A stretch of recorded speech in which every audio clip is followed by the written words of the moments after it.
አስገኝና ተገኝ አንድ ላይ ናቸው አይቀዳደሙም ቅዱስ ገብርኤል አምላከን ከሶስት ቅዱስ አንዱን ቅዱስ ተወልጃችላት ነጻት የሚለው ትምህርት የኢትዮጵያ ቤተክርስቲያን ትምህርት አይደለም እመቤታችን ሞቷ አዳማዊ ኃጢያትን ሳይሆን የሚያሳየው አዳማዊ ጠባይዋን ነው አዳማዊ ጠባይ ምንድነው ጊዮርጊስን ገድል የጻፈ ሂሊቅ ነው ጊዮርጊስ ስለተጻፈ ይሄ ነገር ትክክል አይደለም ማለት ደግሞ ራስን ትዝብት ውስጥ መጣል አቅሙ የባጃጅ ድምጹ የሲኖትራክ አይነት አንዳንድ ሰው አለ ማጥፋት በመጽሐፍ ቅዱስ የለም እንዴ ራሳቸውን አጠፉ ነው ሰው አጠፋቸው ነው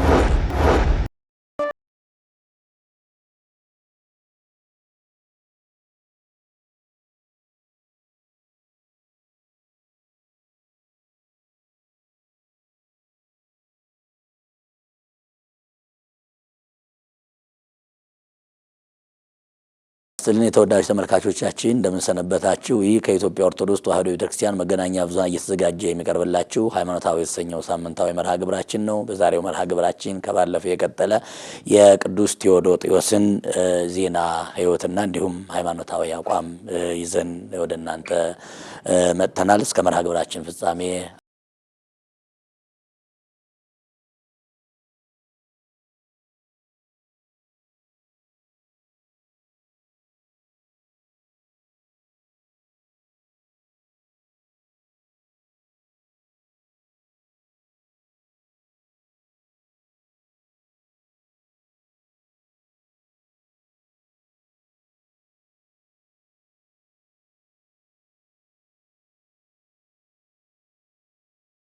ያስተማሩን መምህራችን ሊቀ ሊቃውንት ስሙር አላመረው ዛሬም እንግዲህ በክፍል 2 ያስተምሩናል ከስቱዲዮአችን ድረስ ተገኝተዋል ማለት ነው በድጋሚ ክቡር ሊቀ ሊቃውንት ስሙር አላመረው እንኳን ደህና መጡ እንግዲህ ባለፈው ቅዱስ ቴዎዶጦስን ስናነሳ በተለይ በሃይማኖት የሚመስሉት በድርሰት የሚመስሉት በዘመኑም የነበሩ ብዙ ሊቃውንቱን እነ ቅዱስ ቄርሎስንና ሌሎቹንም ያነሳን ያስተማራቸውን ትምህርቶች በተለይ የነበረበትን ዘመን ያነሳን በብዙ መንገድ ተመምረናል ማለት ነው ዛሬ ደግሞ እንግዲህ ባለፈው መግቢያ ታሪኩን ካየን በኋላ ዋና ጉዳይ ላይ ደግሞ ቅዱስ ቴዎዶጦስ በሃይማኖት አበው እንግዲህ ድርሰት አለ ይታወቃል በሃይማኖት አበው የደረሳቸው ድርሰቶች አሉ እንደው ከነዚያ መካከል በሃይማኖት አበው ስለ ነገረ ክርስቶስ ስለ ነገረ ልደት ስለ ተለያዩ ነገሮች ያስተምሯል ከነዚያ ካስተማራቸው መካከል እንደው አንድ ጥያቄ እንኳን ብናነሳ የጌታችን የመድኃኒታችን የኢየሱስ ክርስቶስ ልደት ያነሳና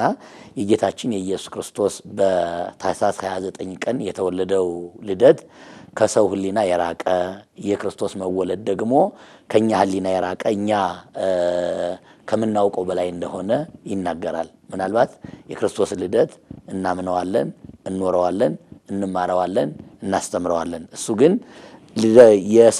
የሰው ልጅ ህሊና መርምሮ አይደርስበትም የክርስቶስ መወለድ ደግሞ ከሰው ልጆች ህሊና የራቀ ነው ይላል ምን ማለት ነው የክርስቶስ መወለድ ከሰው ልጆች ህሊና የራቀ ነው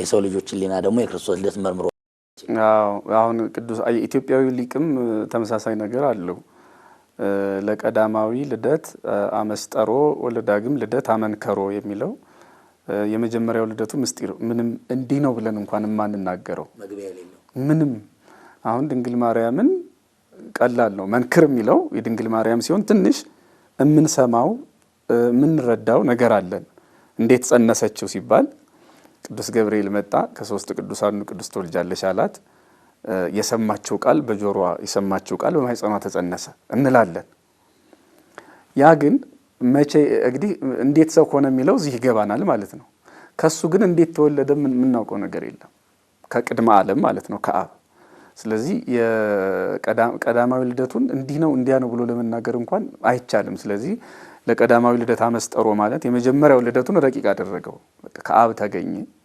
አባቱ ሳይቀድመው እና እዚህ ጋር ምን ይላል ቅዱስ ቴዎዶጦስ በዚሁ በሃይማኖት አበው መጽሐፉ ላይ ወስምህ ያጠይቅ ከመውእቱ እምድህረ አብ ይሄ ስም በራሱ ስም ከአባት በኋላ እንደሆነ ያስረዳል አይምሮ ዘውዴ ሲባል ስሙር አላምረው ሲባል የሆነ ሲባል በእኛ ሀገር ባህል ስንጠራው ስያሜው ማለት ነው የኛ አባት ከኛ ስምም በፊት ነበረ ከኛ ማንነትም በፊት ነበረ ወለነሰይ ይደልወነ ነሐሊ ዘንተ በእንተ ክርስቶስ ስለ ክርስቶስ ግን እንዲህ ልናስብ እኛ አይገባንም አለ። እስመ ዘተወልደ ብርሃን እምብርሃን ከብርሃን የተገኘ ብርሃን እይትባል ተወልደ እምድህረ ብርሃን ከብርሃን በኋላ ተገኘ አይባልምና ብርሃን ከብርሃን በኋላ ተገኘ አይባልምና ብርሃን ከብርሃን ተገኝቷል፣ ግን ከብርሃን በኋላ ተገኘ አይባልም። ምንድነው ባጭሩ ሲብራራ ለምሳሌ ፀሐይን በምሳሌ እንውሰድ። አባቶቻችን የሚስማሙበት ምሳሌ አብ በፀሐይ አካል ተመስሏል። በፀሐዩ አካል ብርሃኑ ደግሞ የፀሐይ ብርሃን ኢየሱስ ክርስቶስ ነው። ሙቀቱ መንፈስ ቅዱስ ነው። ይቆየን እሱ ነገር መንፈስ ቅዱስ ራሳችን ስላልሆነ። ነገር ግን የፀሐዩ አካል ብርሃኑን ስላስገኘ ከብርሃን ቀድሞ ነበር አይባልም። የፀሐይ ብርሃን ከፀሐዩ አካል ዘግይቶ ነበርም አይባልም። እዚህ ፀሐይ ላይ ብርሃንና አካል አንድ ጊዜ የነበሩ ናቸው፣ አይቀዳደሙም። ግን በጣም የሚደንቀው አካል አስገኝ ነው፣ ብርሃን ደግሞ ተገኝ ነው። አስገኝና ተገኝ አንድ ላይ ናቸው፣ አይቀዳደሙም። በጣም የሚደንቅ ነው። ስለዚህ እኛ ይህንን ልናስብ አይገባም የሚለን እንደኛ አይደለም ልደቱ። እኔን አባቴ ይቀድመኛል፣ እኔን እናቴ ትቀድመኛለች። ከስሜ የቀደመ ስም አላት፣ ከአካሌ የቀደመ አካል አላት እናቴ፣ አባቴም እንደዛው። በእኛ ልደት ግን የእሱን ልደት እንዳናስበው። እሱ እንደ ብርሃን ነው አወላለዱ። የፀሐይ ብርሃን ከፀሐይ አካል ቢገኝም የፀሐዩ አካል ከብርሃኑ ቀድሞ እንደማይገኝ ሁሉ እግዚአብሔር ወልድም ከአብ ቢገኝም ከአባቱ ከእግዚአብሔር አብ ቢገኝም አባቱ የማይቀድመው ልጅ ነው እያለ በመደነቅ ይመጣል። እና ወደ ነገረ ስጋዌ ሲመጣ ደግሞ እንዲህ በማለት ነው የሚገልጠው የአምላክን ሰው መሆን አስመልክቶ ሲናገር ማለት ነው። ምን ይላል? ይህንን ነገር በምሳሌ እናስረዳ ይልና ናሁ የዜ ቃልነ ለጓለ እመሕያው እነሆ የኛ የሰው ልጆች ቃላችን እይክል መኑሂ ራእዮ እነሆ ሰው ሁሉ ያየው ዘንድ አይችልም። አሁን እኛ የምንነጋገረውን ቃል ማን ማየት ይችላል? መስማት እንጂ ማንም ማየት አይችልም። እኛ የምንነጋገረውን ቃል ማየት ቢያስፈልግ ምን እናደርጋለን ነው ጥያቄው። አሁን ይህንን ሲመልስ እሱ ምን ይላል? እስመ ለቃል አልቦቱ ስጋ ማንም የማያየው ለቃል እኛ ለምንነጋገረው ቃል ስጋ ስለሌለው አካል ስለሌለው ነው። ወይይት ከሰት ለመኑሂ ለማንም አይገለጥም። ከዛ ምን ይላል? አላ ሶበይ ጻፍ ቃል በክርታስ ወይ ከውሎቱ መልክ በወረቀት በብራና ሲጻፍ ግን ወይ ከውሎቱ መልክ አካል ይኖረዋል። እና ባጭሩ እንዲህ እያለ ይቀጥልና በጣም የሚደንቅ ምሳሌ ነው ያመጣው። ያንተ የቃል መገኘት ቃልህ እዚህ ወረቀት ላይ የተጻፈው ያኔ እስክሪብቶ ወይም ደግሞ ቀለሙና ወረቀቱ ሲገኙ ነው ወይስ መጀመሪያም ነበረ ያ ነገር ነው የሚለው? መጀመሪያ ልብህ ላይ ነበረ። በልብህ የነበረውን የማይታየውን ቃልህን እንዲታይ አድርገህ ወረቀት ላይ ጻፍከው። የለም መጀመሪያ ልቤ ላይ አልነበረም፣ ቀለሙ ከወረቀቱ ጋር ሲገናኝ ነው ፊደሉ የተገኘው አይባልም። ቃል ሆኖ ልቤ ውስጥ ነበረ፣ ፊደል ሆኖ ወረቀት ላይ ተገለጠ። ቃል የነበረው የማይጨበጠው ፊደል የማይታየው ፊደል ቃል ማለት ነው ወረቀት ላይ ገዝፎ ታየ። ምን አገዘፈው? ቀለም። አሁን የቃል መገኛ ልብ ነው አይደለ? ልብ የአብ ምሳሌ ሆነ። እስትንፋስ ያው የመንፈስ ቅዱስ ምሳሌ ነው። ቃል ደግሞ የእግዚአብሔር ወልድ ኢየሱስ ክርስቶስ ምሳሌ ነው። አሁን ወደ ነገረ ማርያም ይሄዳል። ቀጥሎ ቅዱስ ቴዎዶጦስ ምን ይላታል? ወህየንተ እድ ዘዜ አይምር በህየ ከመግዝትነ ቅድስት ድንግል ማርያም ይእቲ። ያቺ ጸሐፊዋ ቀለም በጥባጯ እጅ ደግሞ ቅድስት ድንግል ማርያም ናት ብሎ ነገረ ማርያም ላይ ትልቅ ነገር እንዲኖረን እይታችን የሰፋ እንዲሆን ወደ ጥልቅ ነገረ ማርያም ይሄዳል። አሁን በመዳናችን ላይ ያላት ሱታፌም ይሄ ነው። ዝም ብሎ እንደው ይኩነኒ ከማለት ባሻገር ማለት እንደ ቃል ይሁንልኝ ብላለች አይደለ? ባትል ምን ይፈጠር ነበር የሚለውን መቼም አናውቀውም፣ ግን ብላለች። ፈቃዷ የተጠየቀችው እምቢ ብትል ሌላ እርምጃ አለ ማለት ነው። አናውቅም፣ ፈቃዷ ተጠይቃለች። የእሷ ይሁንልኝ ማለቷ የሁላችን ምኞት ነው፣ የሁላችን ተስፋ ነው፣ የሁላችን ሱባኤ የነበረ ነው የነቢያት በሙሉ።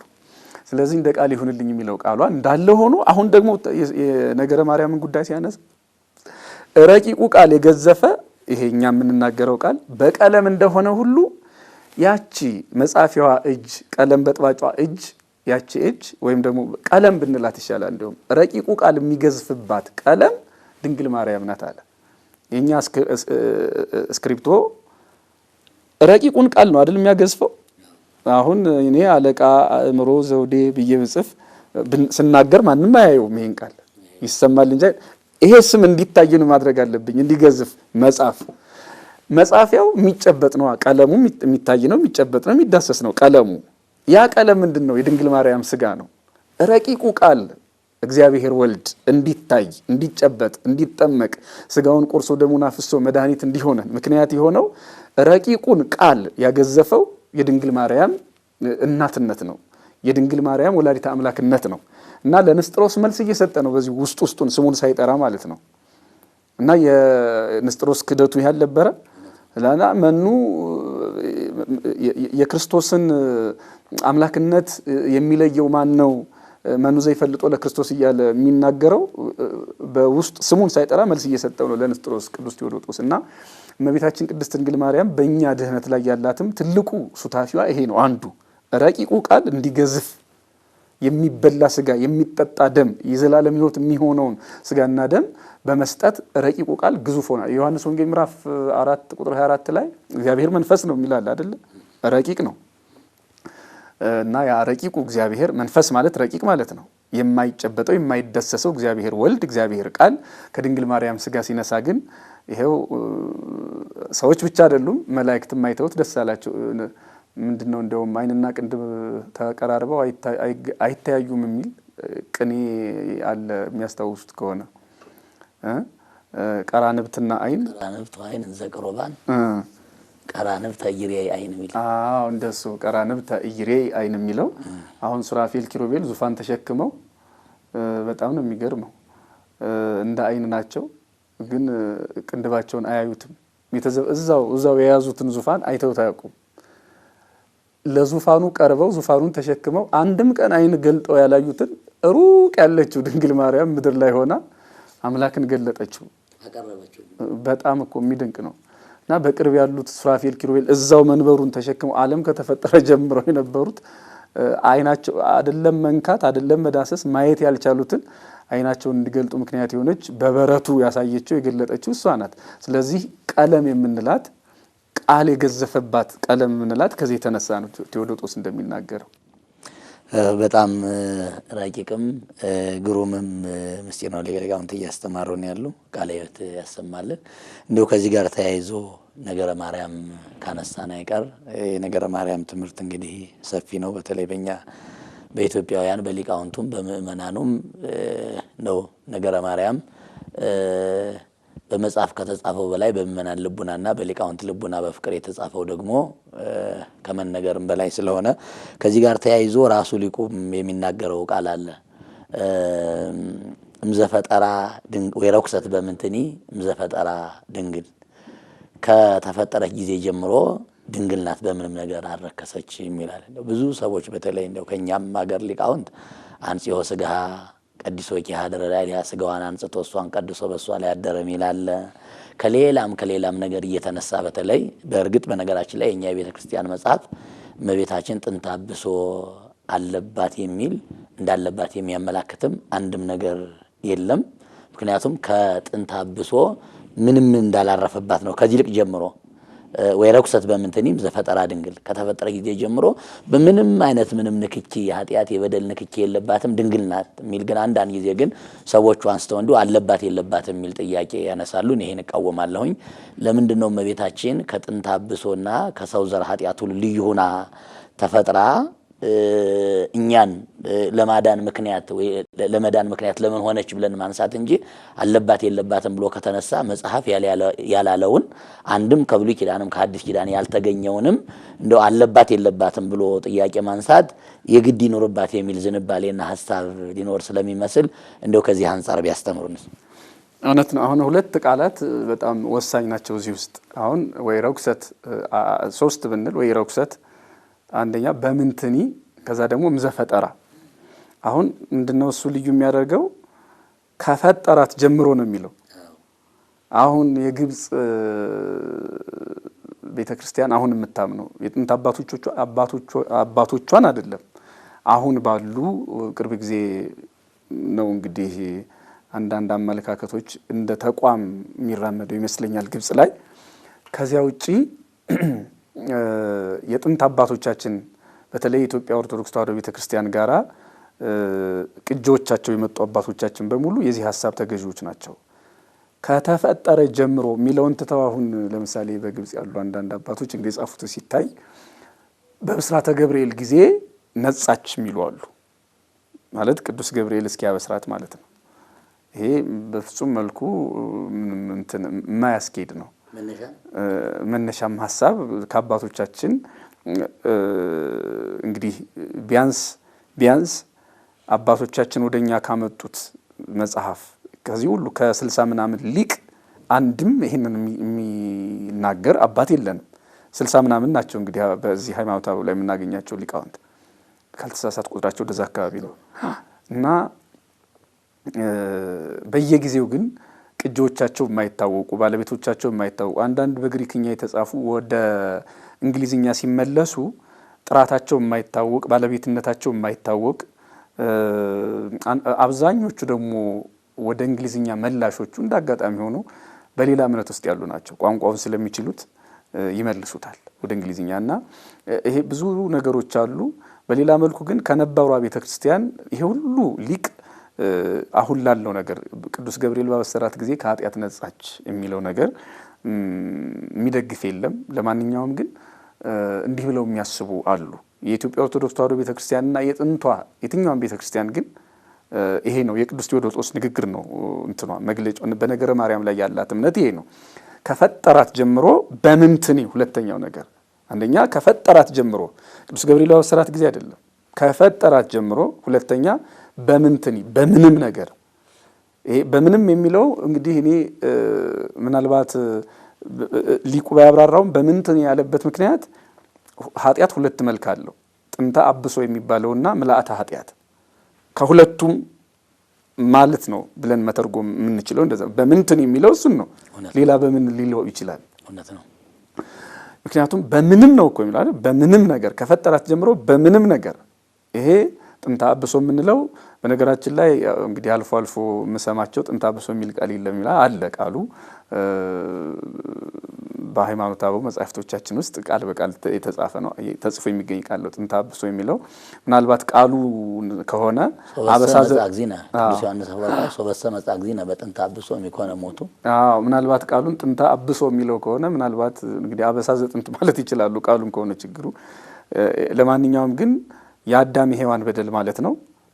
በምንትን የሚለው በምንም ነገር የሚለው አንዱ እሱ ነው። ሁለተኛ ደግሞ በራሷ የምትሰራው በራሷ እንደ ሰው የሰራቸው ኃጢአት የለም። ያ ማለት ሰው ስላልሆነች አይደለም።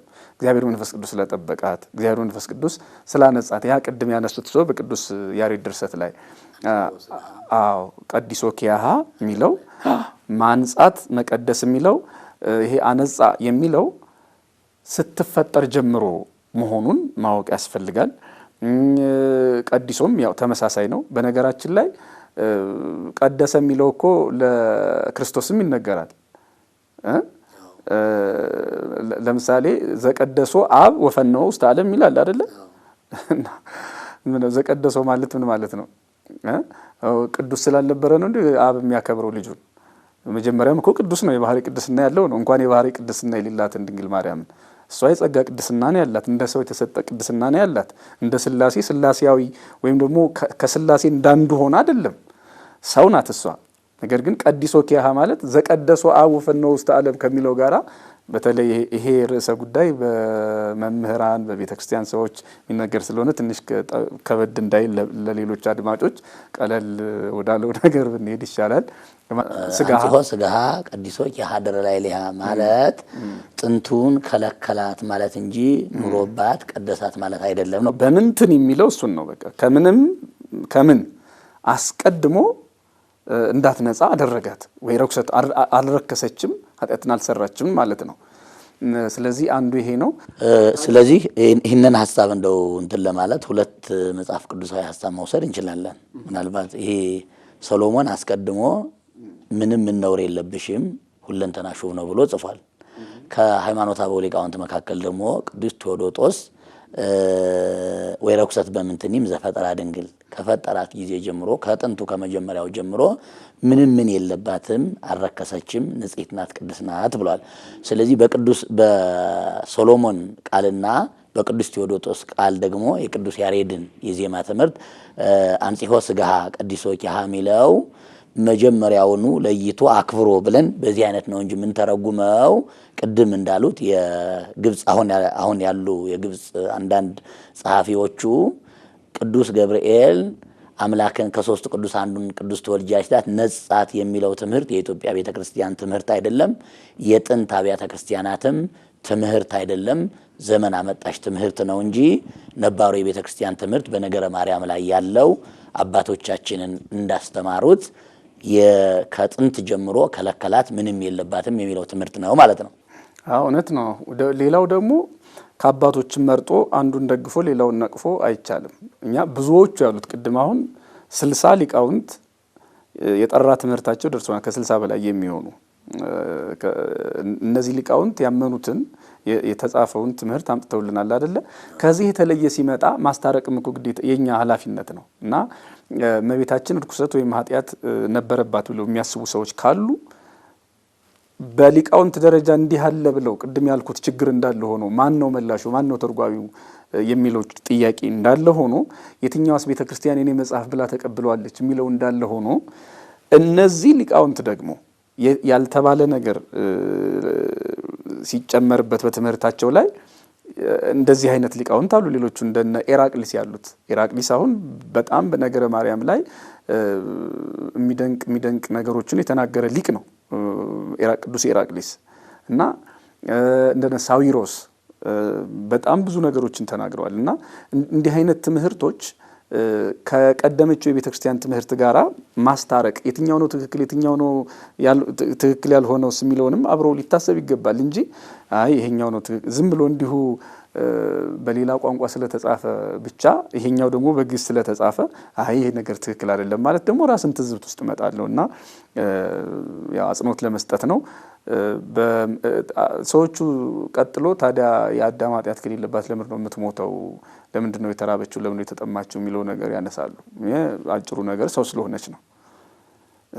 ክርስቶስ እንኳን ሰው ስለሆነ ተርቧል አይደለም? ክርስቶስ እንኳን ተጠምቷል። ክርስቶስ እንደ ሰው ከኃጢአት ብቻ በቀር ሁሉን ነገር ሆኗል፣ ሞቷል አይደለም? ድንግል ማርያም እኔ የምሞተው ዛሬ ወይም ደግሞ ክርስቲያኖች በሙሉ የሚሞቱት በክርስቶስ ክርስቲያን የሆኑት እንደ ክርስቶስ ነው። እንደ ክርስቶስ ነው የሚሞቱት ማለት እውነት ነው። የሞት መነሻው ጥንተ አብሶ ወይም ደግሞ የአዳም ሔዋን ኃጢአት ነው፣ የአዳም ሔዋን በደል ነው። ነገር ግን እኛ በሞት በኩል አዲሱን ሕይወት ልንለምድ እንጂ ያ ኃጢአት አሁን ስለተጫነን አይደለም። ጥምቀት ያላስተሰረየልን ኃጢአት ሆኖ አይደለም። በጥምቀት በልጅነት ያ ኃጢአት ቀርቶልናል።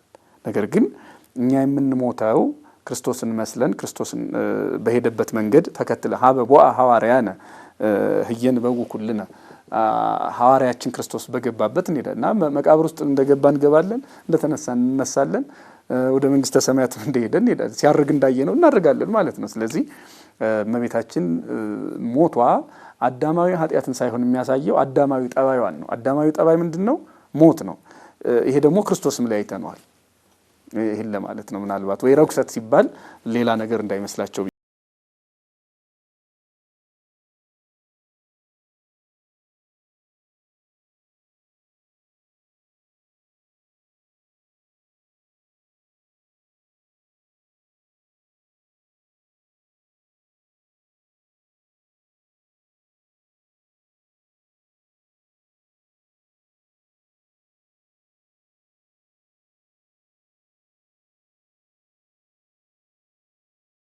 አለን።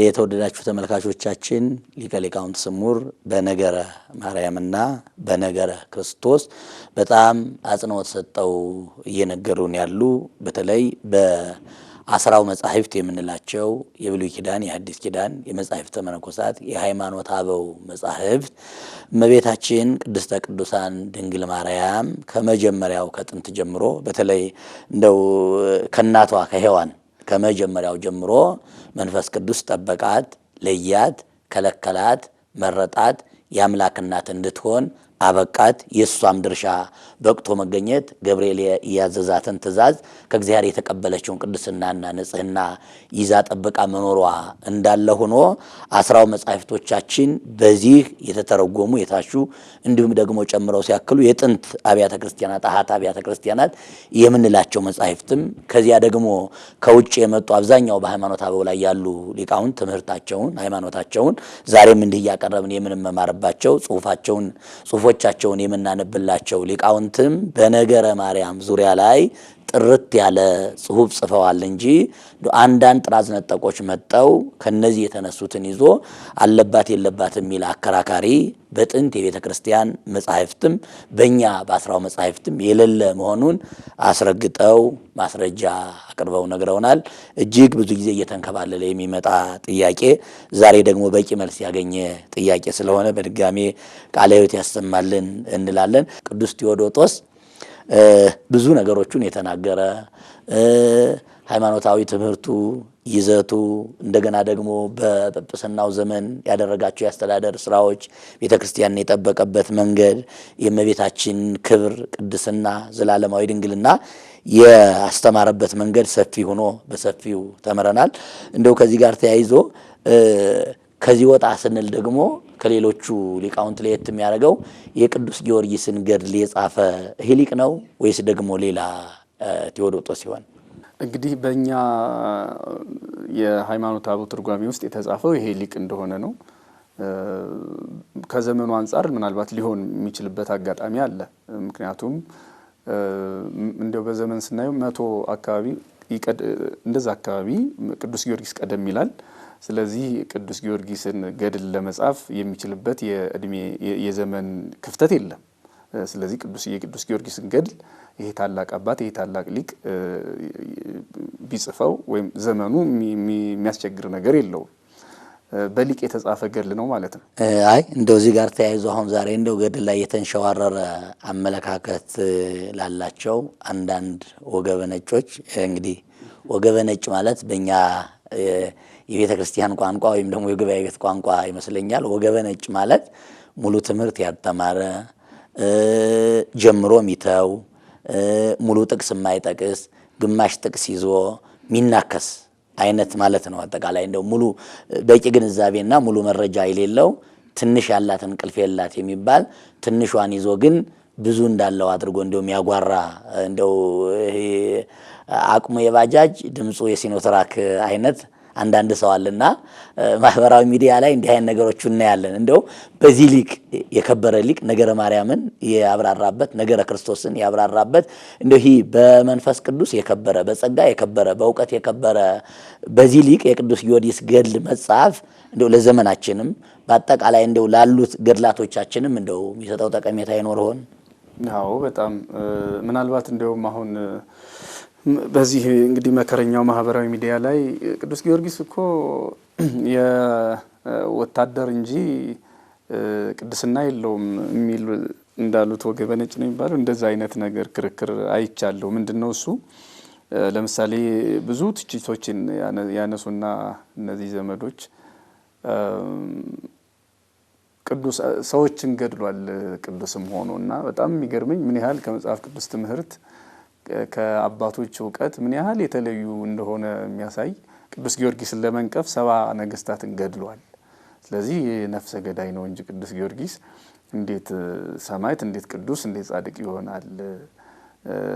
70 ነገስታትን እየገደለ ለነሱ ሊጸልይ ሲገባው እነሱን አጥፍቶ የሚል ለኔ አጭሩ መልስ ቅዱስ ቴዎዶጦስ የጻፈው የቅዱስ ጊዮርጊስ ገድል ላይም እንደተጻፈው እውነት ነው።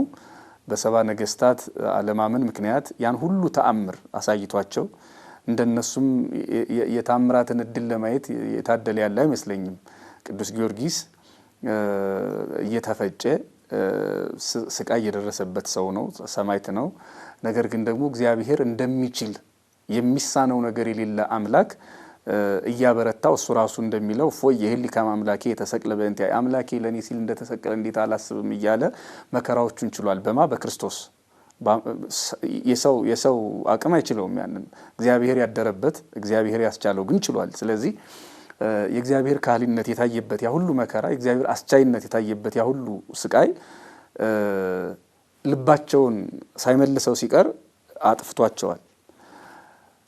ማጥፋት በመጽሐፍ ቅዱስ የለም እንዴ? ለምሳሌ እንደው በጣም የታወቁ ታሪኮችን ብናነሳ ቅዱስ ጴጥሮስ የሐዋርያት ሥራ ምዕራፍ 5 ላይ እኮ ሰው ገድሏል እና ቅዱስ ጴጥሮስን ነፍሰ ገዳይ ነው ብሎ ከሐዋርያነት ሊሰርዘው ነው። ኤልያስ ነብዩ ኤልያስ እሱም እኮ ያላመኑ ሰዎችን እሳት ከሰማይ ትዝነብ ብሎ አጥፍቷቸዋል። ነብዩ ኤልያስን ከሰማይትነት ሊሰርዘው ነው ማለት ከእግዚአብሔር ሰውነት ከጽድቅ ከነብይነት ሊያወጣው ነው ይሄ ሰው።